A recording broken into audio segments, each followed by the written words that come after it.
Today, I'm super excited to share with you a new series featuring none other than Saul Goodman himself. Let's jump right in and check it out. Back off, Lucy! Come on, you want a piece of this? That man is chair of the English department. Hey everyone, welcome back to my channel. How's it going? Today I'm going to introduce Lucky Hank to you, analyze it, and ultimately say whether or not it's worthy of watching. Just try to envision you're 50 years old and you face some problems in midlife. You don't have a good relationship with your wife or your daughter or your father who you haven't talked to in 15 years. The question is, are you able to get it together or not? Today I'm going to go over Lucky Hank with Bob Odenkirk playing in it, who we saw less than a year ago as Saul Goodman in the Better Call Saul series. He demonstrates his abilities in the series again, and it's the strong point of it.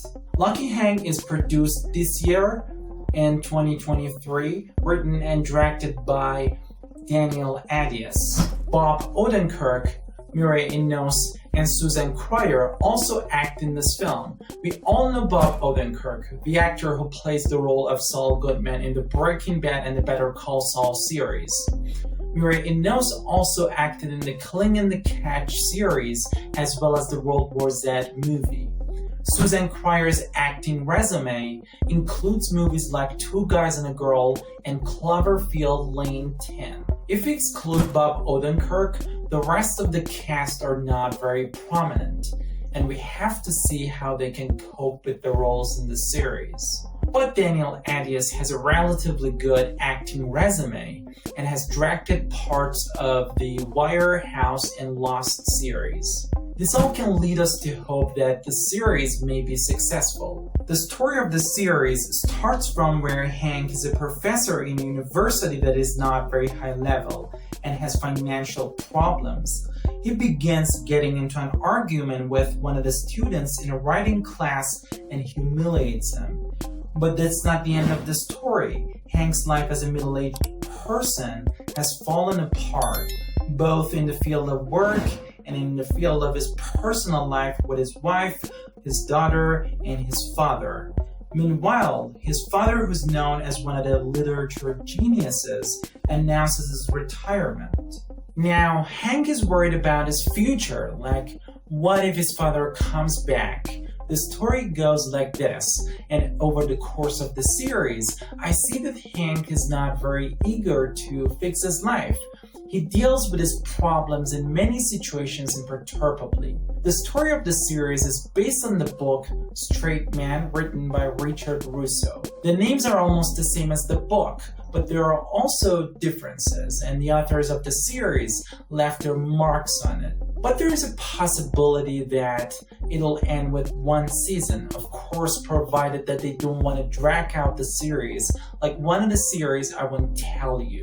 13 Reasons Why. The beginning of the series is good, as well as the dialogue with which the series starts, that is, the discussion between Hank and the student, introduces the character Hank and the general atmosphere of the series very well. On top of that, the character Hank has a combination of sarcastic and entertaining dialogues in the series.